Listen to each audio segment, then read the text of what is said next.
Turtles are just rocks that have mastered the power of positive thinking. So, just imagine what you could become if you just believe hard enough. Welcome to the CryptoNaturalist.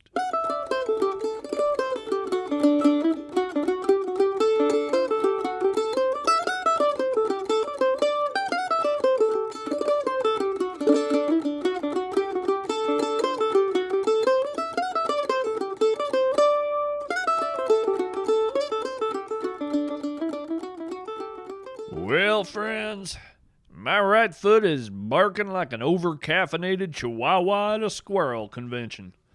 Ugh. Maybe not the warmest welcome I've ever broadcast on my show, but truer words were never spoken, and truth is the foundation of my business. Your intrepid narrator sustained a bit of an injury this week, but as Shakespeare said as he was being carried off the stage by an army of angry badgers, the show must go on. Let me just get situated. All right. I got my injured foot elevated here on my lichen-covered studio table, and I'm keeping the swelling in check with a wriggling tube sock full of icy Arctic vortex beetles. Don't worry, they like confined spaces, and I'll return them to their polar stomping ground before they even have a chance to be homesick. But enough about me. Let's get down to business. Walt Whitman once wrote of a patient, noiseless spider. Today, we focus on a loud, impatient spider, the elephant spider of the liminal desert, a rare jewel of an arachnid, and an outright insult to physics and physiology in general. Now, I see a lot of buzz on the CryptoNaturalist forums about the difficulties some folks have faced in reaching the liminal desert. Well, here's some advice. Don't expect it to be easy. The liminal desert is an in-between place. You quite literally can't get there from here, and yet, if you just travel long enough, you'll find yourself there anyway. Now, you might ask, how long is long enough? How many lonesome miles? Well, friend, that's not for you to decide. Determining when you arrive is the desert's prerogative. I can understand your frustrations, but comfort yourself with this. The best moments and places in our lives often come to us uninvited and unexpected. Plus, few places worth visiting are accessible through a shortcut. I guess that's enough preaching. The point is, I can't give you directions, just an account of my own journey. I arrived in the liminal desert at about 4 in the morning, while on a disturbingly narrow road overlooking some dark sheep pasture and a sprawling olive grove just north of Florence, Italy. I was just starting to nod off, the gentle purr of Cassandra's autopilot indicating that she no longer trusted me to drive, and then bam! Blinding white light assaulted my tired eyes, and I was stomping the brake in an arid scrubland with a scalloped line of crimson dunes marching along to my west.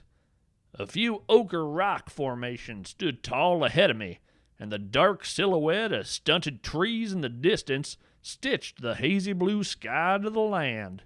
As you can imagine, I was wide awake in a heartbeat, and utterly disoriented from departing the Italian countryside in a splintered instant. Speaking of utter disorientation, how about a little fiction? It's time for our Hidden Lore segment. Today's Hidden Lore comes to us from Jamie Lackey, a flash fiction piece called Joining the Flock. I dashed into the woods. The trees swayed overhead, thin leaves and sturdy branches, and Spanish moss moving as one. I couldn't see the birds. I couldn't hear them either, but I knew better than to hope that I'd escape them. I stumbled and fell into thick loam, the scent of rich dirt and rot filling the air. I scrambled back to my feet and kept moving, deeper into the forest, away from the open sky. There was a cave ahead. Surely they wouldn't follow me there. Danny and I had explored the cave years ago, holding hands and urging each other around each dark turn. I couldn't think about Danny. He was one of them now. A harsh caw broke the silence. I urged my exhausted body forward, my breath as rough as the bird's cry. I spotted the cave, a black smudge in the green and brown.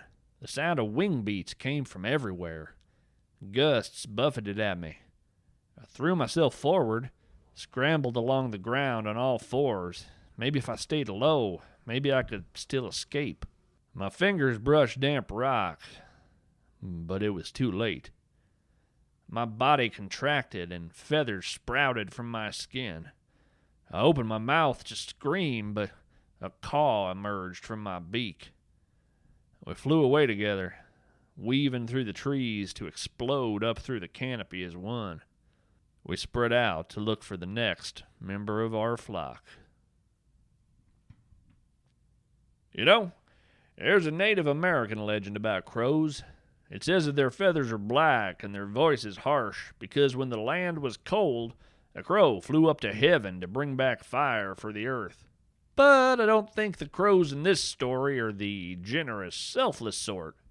This piece does a good job of capturing that breathless feeling of pursuit, of fleeing dangers known and unknown.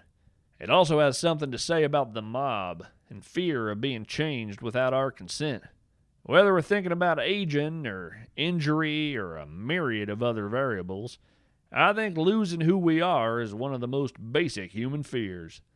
Change is constant, but it's not always our friend. Jamie Lackey lives in Pittsburgh with her husband and their cat. She's had over 130 short stories published in places like Beneath Ceaseless Skies, Apex Magazine, and Escape Pod.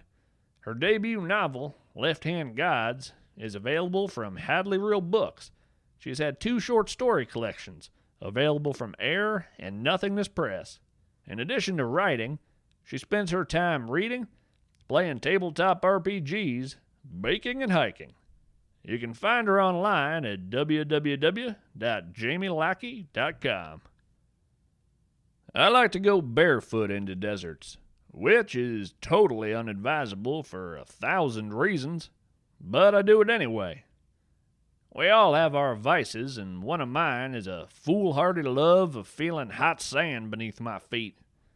I swear I can feel the very pulse of the land while walking barefoot over arid earth, and the risk of venomous snakes or scorpions or sharp vegetation is just plain worth it to me.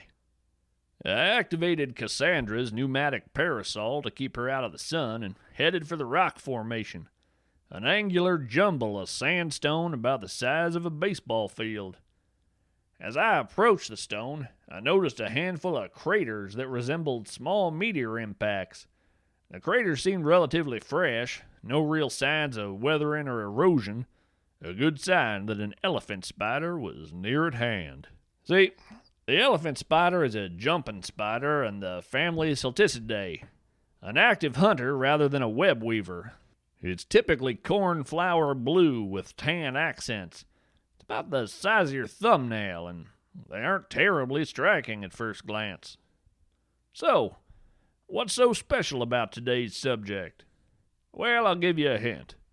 The elephant spider is also sometimes called the osmium spider, or even the neutron star spider. Give up? Both of those are references to the animal's uncanny density. The elephant spider can weigh hundreds of pounds. Some cryptonaturalists suspect that weights can fluctuate up toward a ton. That's a tiny spider that weighs as much as a car. Moreover, the evidence suggests that the spider can change its weight. A fun fact and a ridiculous abuse of the laws governing matter. A colleague of mine once got the same elephant spider to crawl across a digital scale about a dozen times. Over the course of an hour, the spider's weight more than doubled. As I approached the sandstone, there was a crack like thunder from the far side of the rocks, and I ran to investigate. I found a cloud of dust and a circle of shattered rock fragments surrounding a fresh crater.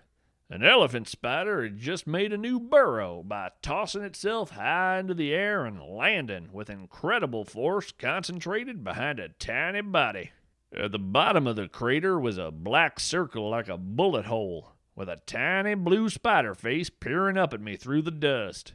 I defy you to show me a cuter physics-breaking invertebrate. I assumed that the spider was laying an ambush for potential prey, capitalizing on the funnel shape of the crater to direct potential meals to the waiting fangs below. I learned that the crater was actually a prelude to mating when the second spider that I hadn't spotted crawled over my foot. The tiny bones in my foot made a noise similar to popcorn, and I howled like a horned wolf. Needless to say, I cut my observations a bit short so I could limp my way back to Cassandra. I can tell you that two elephant spiders in love sound a bit like the rattle and crack of a boulder rolling down a mountainside.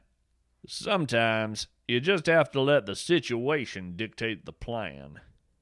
That reminds me, before I started recording, I received a transmission over the crypto band radio. I swear, the new kind of radio wave we discovered during the Mothman treaties is truly remarkable. This transmission reached me even here in the Liminal Desert. Let's take a listen.